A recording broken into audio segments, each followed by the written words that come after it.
ونستغفره ونعوذ بالله من شرور أنفسنا ومن سيئات أعمالنا من يهده الله فلا مضل له ومن يضلل فلا هادي له وأشهد أن لا إله إلا الله وأشهد أن محمدا عبده ورسوله يا أيها الذين آمنوا اتقوا الله حق تقاته ولا تموتن إلا وأنتم مسلمون يا أيها الناس اتقوا ربكم الذي خلقكم من نفس واحدة وخلق منها زوجها وبث منهما رجالا كثيرا ونساء واتقوا الله الذي تساءلون به والأرحام إن الله كان عليكم رقيبا يا أيها الذين آمنوا اتقوا الله وقولوا قولا سديدا يصلح لكم أعمالكم ويغفر لكم ذنوبكم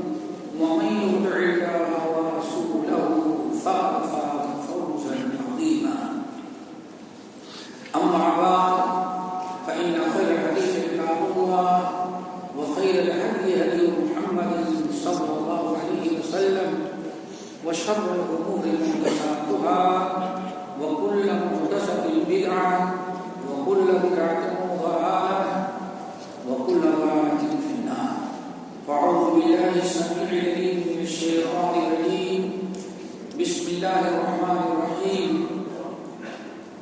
إن الذين يحبون أن تشيع الفاحشة في الذين آمنوا لهم عذاب أليم في الدنيا والآخرة والله يعلم وأنتم لا تعلمون وعن أبي بردة الأسلمي رضي الله تعالى عنه قال قال رسول الله صلى الله عليه وسلم يا معشر من أسلم ولم تؤمن قلبه لا تؤذوا المسلمين ولا تغتابوهم ولا تتبعوا عوراتهم فإنه من تتبع عورة أخيه المسلم تتبع الله عورته ومن تتبع الله عورته يخطئه ولو في جوف بيته أو كما قال عليه الصلاة والسلام.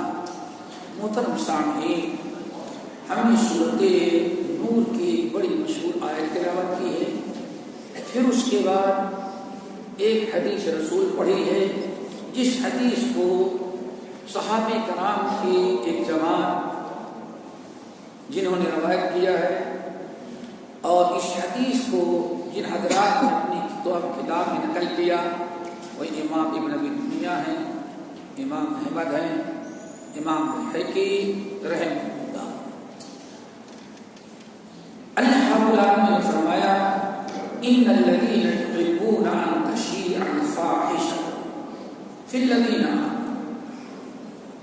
جو لوگ چاہتے ہیں، کوشش کرتے ہیں، پسند کرتے ہیں کہ مومنوں میں برائی عام ہو جائے، برائی شرک، بدعت، کفر، حرام کاری، اللہ اس کے رسول کی نافرمانی عام کرے. ان الذین یحبون ان تشیع الفاحشہ، فاحشہ سے مراد برائی، ہر قسم کی برائی، اخلاقی، معاشرتی، دنیاوی، ہر قسم کی برائی فاحشہ میں شامل ہے.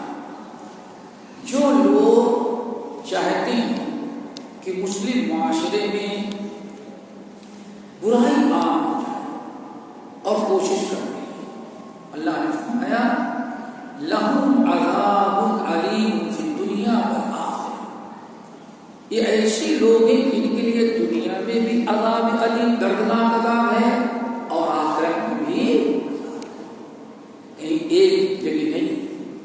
لہم عذاب علیم فی الدنیا والآخرہ، ان کے لیے دردناک عذاب ہے دنیا میں بھی اور آخرت میں بھی. واللہ یعلم وانتم لا تعلمون، اللہ جانتے ہیں کہ یہ برائیوں کو مسلم سوسائٹی اور معاشرے میں پھیلانا کتنا نقصان دہ ہے، تم اس کو سمجھ نہیں سکتے. ہمیں حدیث یاد آئی صحیح بخاری کی، حجۃ الوداع کے موقع پر نبی علیہ السلام نے ایک بڑا عجیب سا پیغام دنیا والوں کو دیا تھا. فرمایا ابغض الناس الی اللہ ثلاث، سب سے زیادہ اللہ تعالیٰ کے نزدیک مقبول بدترین 3 قسم کے. ابغض الناس، اللہ کو سب سے زیادہ ناپسند 3 قسم کے. نمبر 1 ملحد فی الحرم، نمبر 2 مبتدع فی الاسلام سنت الجاہلیہ، نمبر 3 ومطلب دم بغیر حق لیہلک دمہ. سب سے بدترین انسان اللہ کے نزدیک 3 ہے. نمبر 1 ملحد فی الحرم، حرم کے اندر الحاد، بے دینی، برائی کرنے والا اور برائی پھیلانے، حرم کے تقدس کو پامال کرنا. ملحد فی الحرم، حرم کے اندر گناہ کرنا، برائی کرنا اور بے دینی پھیلانا. حرم ایک ایسی جگہ ہے دنیا میں انسان کہیں بھی برائی کا ارادہ کرے تو جب تک انسان برائی کرتا نہیں اللہ تعالیٰ کا مجرم نہیں، گناہ نہیں کرتا. لیکن حرم ایک ایسی جگہ ہے جس کے متعلق اللہ نے ارشاد فرمایا وَمَن يُرِدْ فِيهِ بِإِلْحَادٍ وَظُلْمٍ نُذِقْهُ مِنْ عَذَابٍ. اگر کسی نے وہاں برائی کا ارادہ بھی کر لیا تو ہم دردناک عذاب اس کو دیں گے. حرم کے اندر بے شمار برائیاں تھیں. آخری نبی محمد صلی اللہ علیہ وسلم آ کر کے مکے کو برائی سے پاک اور مکے کو برائی سے پاک کرنے کے لیے حرم کی تقدس کو دوبارہ واپس لانے کے لیے ہر قسم کی آپ نے تکلیفیں برداشت کی. ترمذی، نسائی، احمد بن حنبل، مسند احمد، حاکم وغیرہ کے ایک اندازہ لگائے کہ حرم کو الحاد اور بے دینی سے پاک کرنے کے لیے ہم نے کتنی کوشش کی اور کتنی تکلیفیں برداشت کی. ایک مثال سارے محدثین نقل کرتے ہیں. ایک دن نبی علیہ السلام حرم اور صفا کے بیچ میں صفا کے دامن میں کھڑے ہو کر کے جو بھی گزرتا اس کو اسلام کی دعا دیتے، بھائی مسلمان ہو جاؤ، کلمہ پڑھ لو، یہ بت پرستی چھوڑ دو. کسی نے جا کر کے ابو جہل کو بتا دیا، ابو جہل کہ محمد صلی اللہ علیہ وسلم جو ہیں وہ وہاں کھڑے لوگوں کو اسلام کی دعوت دے رہے ہیں. اللہ رب العالمین نے ابراہیم خلیل اللہ کو انطہر بیتیا، باپ بیٹے مل کر کے ہمارے گھر کو پاک، یہاں کوئی نجاست نہیں، شرک، کفر، غلاظت کچھ نہیں، اللہ کی برائی کی نافرمانی یہاں نہیں ہونی چاہیے. آخری نبی کو بھی اسی لیے بھیجا. آپ کھڑے تھے اتنی ابو لہب، ابو جہل کو بتایا، وہ کم وقت آیا، پیچھے سے پتھر لے کر کے زور سے آپ کے سر پر مار دیا. ایسے زور سے مارا کہ آپ چونکہ آپ اکیلے تھے اس موقع پر آپ نے کچھ نہیں کہا. اسے دوبارہ مارا. نبی علیہ السلام وہاں سے سڑک کر کے ہٹ کر کے چلے گئے. اس کچھ دور پر لوگوں نے ابو جہل کا غصہ ٹھنڈا ہوا واپس آ گیا. نبی علیہ السلام نے اپنی مرحمت کی، اپنے گھر جا کے بیٹھے. تھوڑی دیر میں حضرت حمزہ رضی اللہ تعالیٰ آپ کے چچا اس شکار بہت کھیلتے تھے. اسلام سے بڑے زبردست شکار تھے، تلوار لیے، تیر، نیزہ سب لیے شکار کھیلنے کے لیے گئے. وادی حضرت حمزہ رضی اللہ تعالیٰ عنہ کی وادی، اس نے نبی علیہ السلام کے ساتھ یہ ظلم طے کیا تھا۔ وادی حمزہ رضی اللہ تعالیٰ عنہ کی وادی، اس نے دیکھا کہ محمد صلی اللہ علیہ وسلم کے ساتھ یہ ظلم ہو رہا، لیکن لڑکی تھی، کچھ کر نہیں تھی۔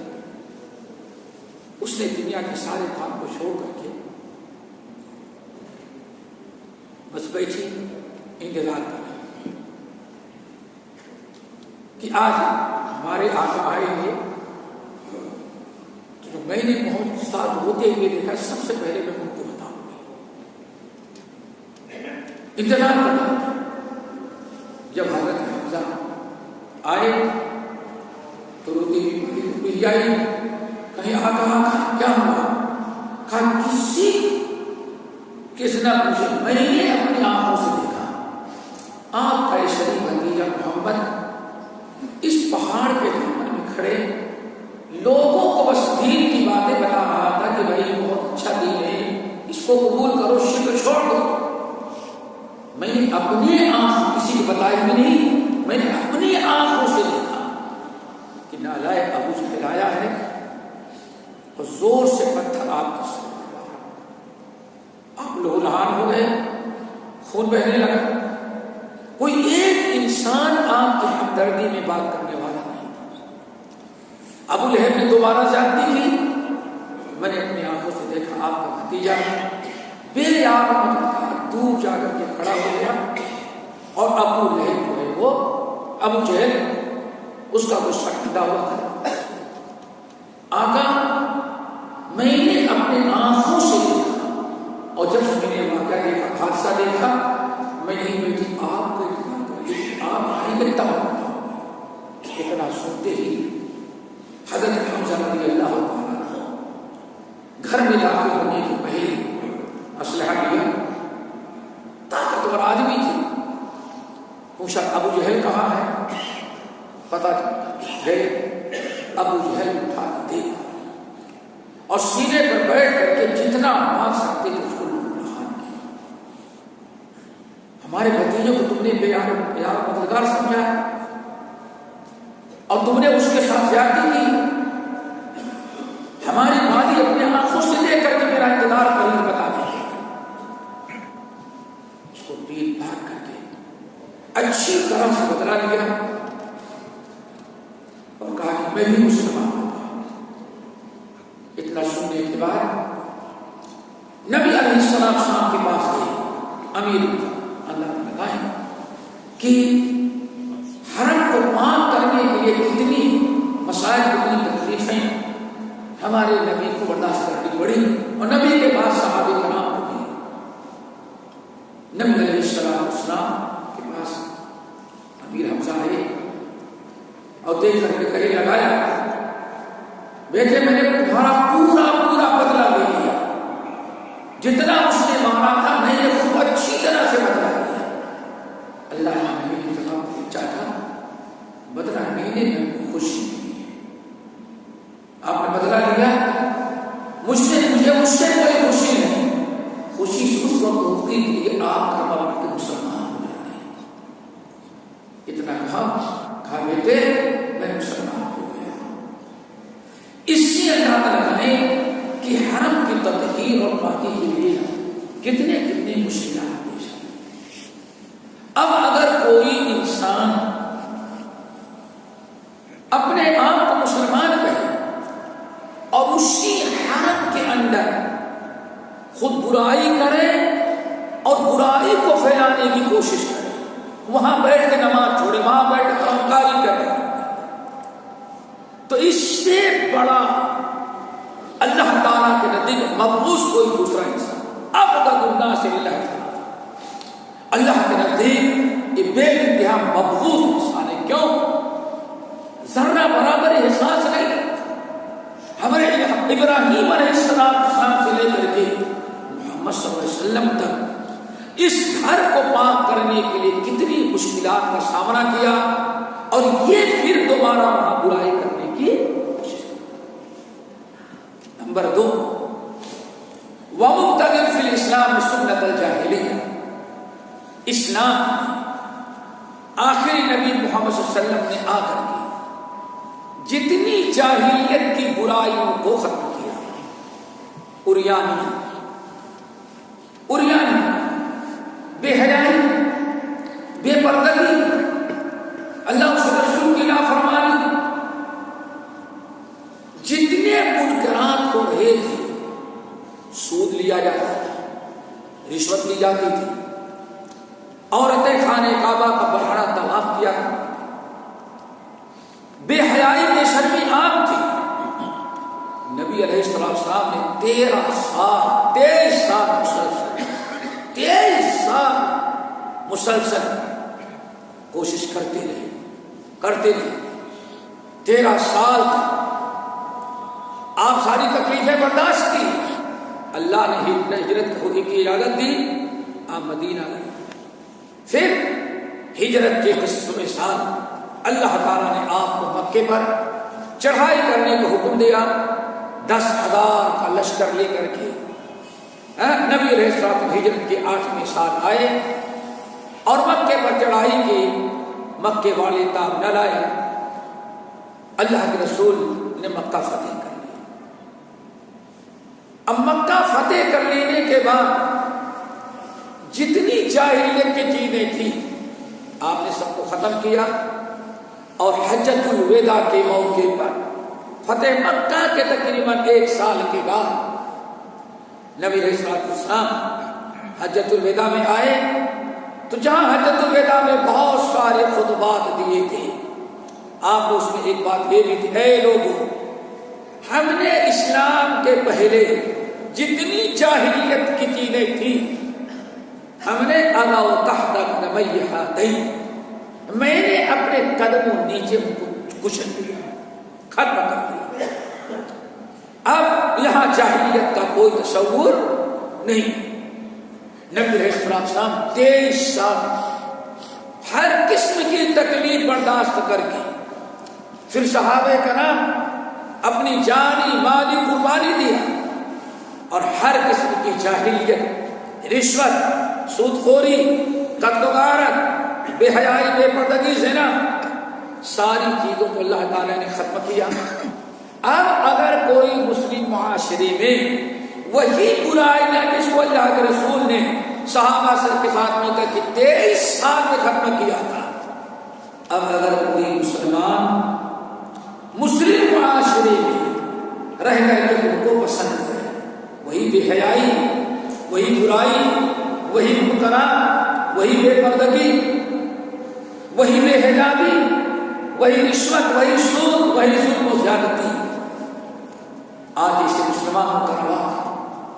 اگر کوئی انسان اس کو عام کرنا چاہتا ہے تو اللہ نے ارشاد فرمایا، ان الذين يحبون ان تشيع الفاحشة في الذين آمنوا، مسلمانوں کے اندر اگر کوئی وہ برائیاں پھر دوبارہ لانا چاہتا ہے اور پسند کرتا ہے، اسلام کی توحید، تحقیق، اور اپنے آپ کو سمجھتا ہے اب آج دنیا میں ترقی کرنے کے لیے برائیوں کا بھی کرنا اور مسلم معاشرے میں ہونا ضروری ہے۔ اللہ تعالیٰ فرمایا ایسے لوگ ہیں لہم عذاب علیم فی الدنیا والآخرہ، ایسے لوگوں کو نہایت دردناک عذاب ہے، فی الدنیا، دنیا کے اندر بھی اور آخرت کے اندر بھی۔ واللہ یعلم انتم لا تعلمون، اللہ تعالیٰ اچھی طرح سے جانتا ہے کہ ان منکرات اور برائیاں اور جاہلیت کی چیزوں کو دوبارہ کرنے میں، عام کرنے میں، شاعت کرنے میں، رواج دینے میں کتنا نقصان اور کتنا خطرہ، اور مسلمانوں کی کس طرح تباہی اور بربادی ہے، تم اس کو نہیں سمجھتے۔ آج سمجھتے ہیں، سب تو جانے دیں، اسی ایک موبائل کے ذریعے اب دنیا میں کہیں بھی کوئی برائی ہو رہی ہو، اس برے انسان کو آ کر کے پھیلانے کی کوئی ضرورت نہیں۔ آج اسی موبائل میں پتہ نہیں کیا کیا ہوتا ہے۔ انسان دوسروں کے کلچر، دوسروں کی برائیاں، حرام کاریاں جس کو اسلام نے مٹایا، اور سوچتا نہیں کہ ہمارے آگے پھیلانے کا لہم عذاب فی الدنیا، ایسے لوگوں کے دنیا میں بھی دردناک عذاب اور آخرت میں ہے. انسان ذرہ برابر پرواہ نہیں کرتا دوسروں کا کلچر، دوسروں کے منکرات و برائیاں جو اسلام نے مٹایا تھا. آج ان تمام چیزوں کے ذریعے ہمارا مسلمان خود مسلمان بھائیوں میں اور سوچتا ہے کہ کوئی نہیں. لہم عذاب علیم، عذاب کے معنی عذاب، علیم کے معنی دردناک نہیں، بے انتہا خطرناک، بہت زیادہ خطرناک عذاب ہے دنیا میں بھی اور آخرت میں. نبی علیہ السلام کی حدیث جو ہم نے آپ حضرات کے سامنے پڑھی، کئی صحابہ کرام سے منقول ہے. نبی علیہ السلام بعض روایت میں آتا ہے منبر پر تشریف لے گئے. منبر پر آپ جب تشریف لے گئے تو مسجد کے لوگ چاروں طرف سے ٹوٹ پڑتے تھے. اللہ رسول کوئی بات کہنا، کچھ اعلان کرنا، جو اللہ کے منبر پر گئے. اور مسجد میں بند رہی تھی، بس تھوڑی سے اتنے یہاں تک کی دیوار تھی، گزرنے والوں کو بھی نظر آتا. گزرتا ہوا انسان بھی جب دیکھتا کہ اللہ کے منبر پر ہے تو وہ اپنا سارا کاروبار چھوڑ کر کے اندر آیا. وقت آئے اللہ رسول نے خوب بلند آواز سے یا معاشر من اسلم، صحابی کہتے ہیں اتنی بلند آواز سے آپ نے اس دن خطبہ دیا کہ مسجد کے قرب جوار کی جو عورتیں اپنے گھروں میں کام کر رہی تھی عورتوں نے بھی سن لیا کہ آج اللہ رسول کو کیا ہو رہا ہے. اتنے جلال اور اتنے بلند آواز سے آج خطاب کر رہا کیا تھا؟ یا معاشر من اسلم، اے مسلمانوں کے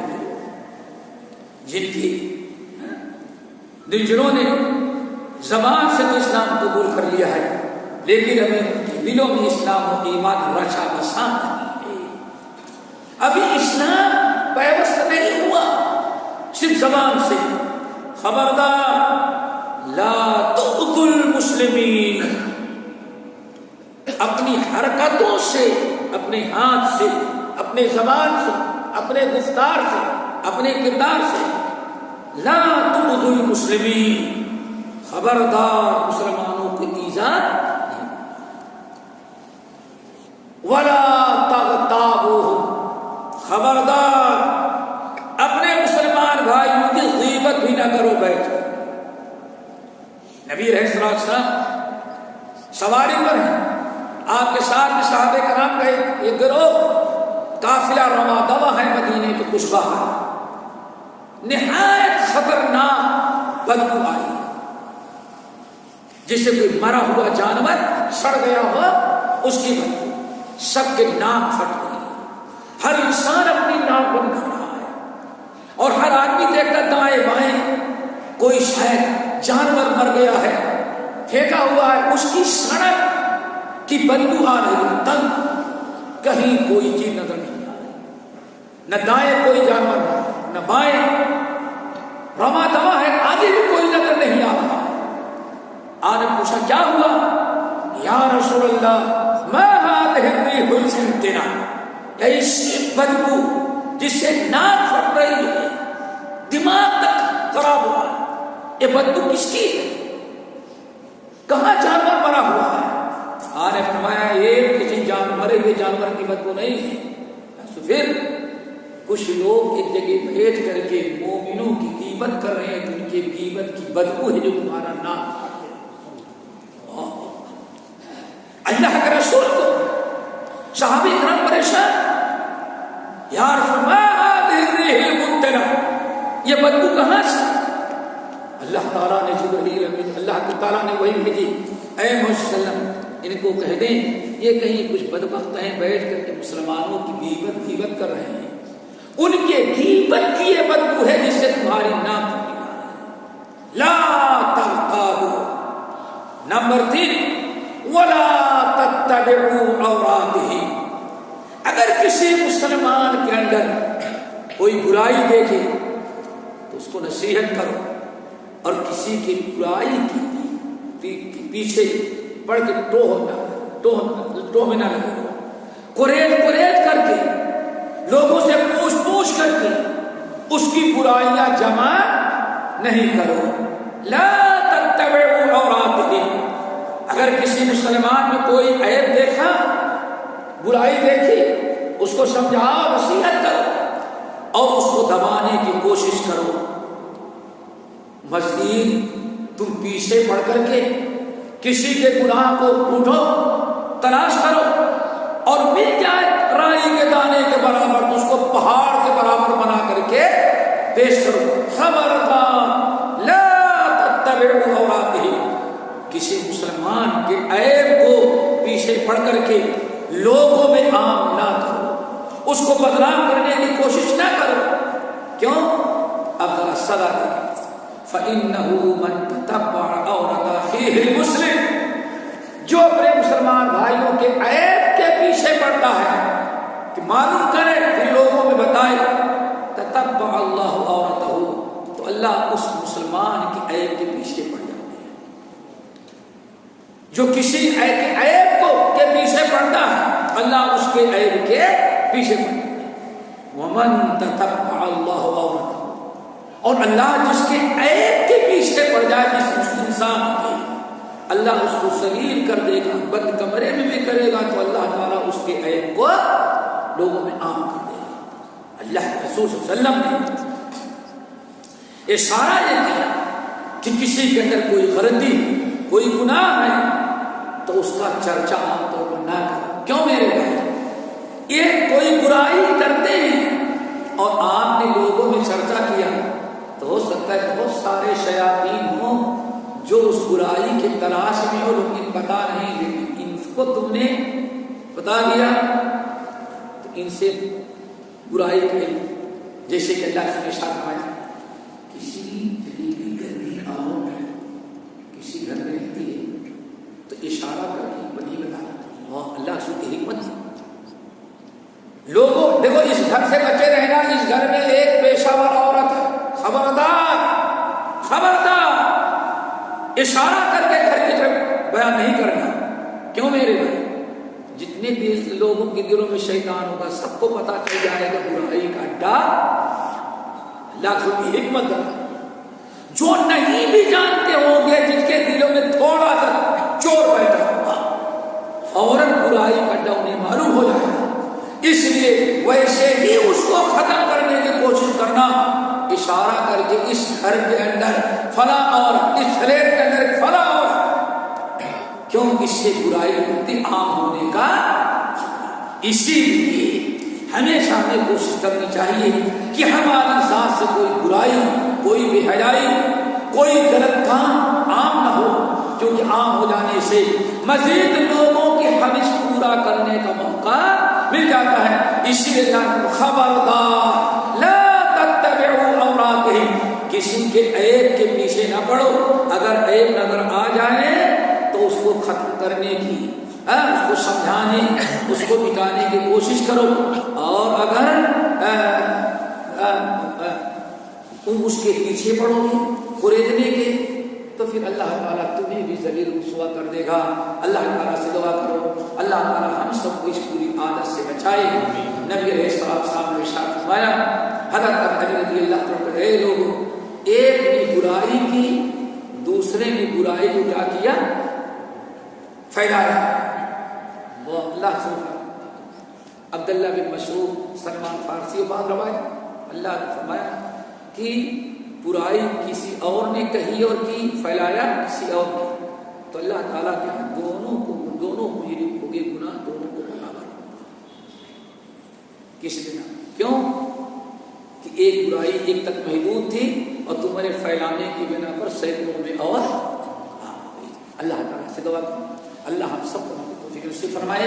باقی انشاءاللہ اگلے ہفتے اپنے کو لہذا واستغفر اللہ من کل ذنب واتوب الیہ۔ سبحان اللہ وبحمدہ، اشہد ان لا الہ الا انت، استغفرک واتوب